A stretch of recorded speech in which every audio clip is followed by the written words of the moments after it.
We get asked this a lot. Why does Japan still use fax machines? It's 2026. Shouldn't these things be in a museum next to pagers and mini discs by now? Most people under 40 wouldn't even know how to send a fax today. Probably wouldn't even know what they were looking at. You need a special machine, first of all, or a special app. You have to dial the number and you hope it goes through and you get that beep, beep, beep sound. It's not even remotely simple to some people or inviting for others. Fax survives in Japan because the institutions that use them, some of the biggest in the country, just never updated their workflows. Government offices, hospitals, legal paperwork, the fax machine it's already there. It's right there sitting on the desk. And according to the rules, you know how Japan loves its corporate don't blame me because I followed the rules culture. Staff know the routine. And the workflow,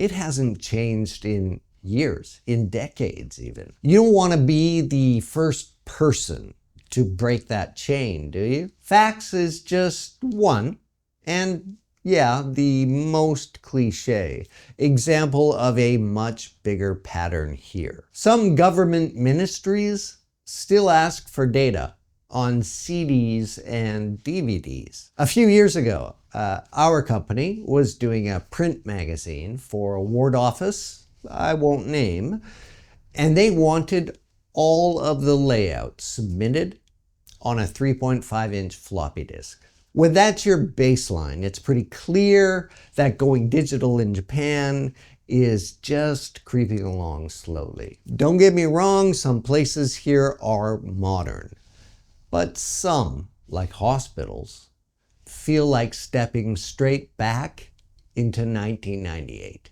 All of this is somewhat disappointing, apart from the toilets. It all seems to depend on how fast any office is willing or able to change. There's a governmental digital agency that's trying to rewrite a lot of these old rules. And big cities are getting faster at putting their services online. But it's nothing like the Japan as a future image people still have in their heads. If that seems outdated, wait until we talk about how some institutions still move data around in another video, and how people still sign for that with a hunko or a personal seal. What other relics, technological or otherwise, that Japan still uses amaze you? Thanks for watching Japan Today Explains from the Spotlight team.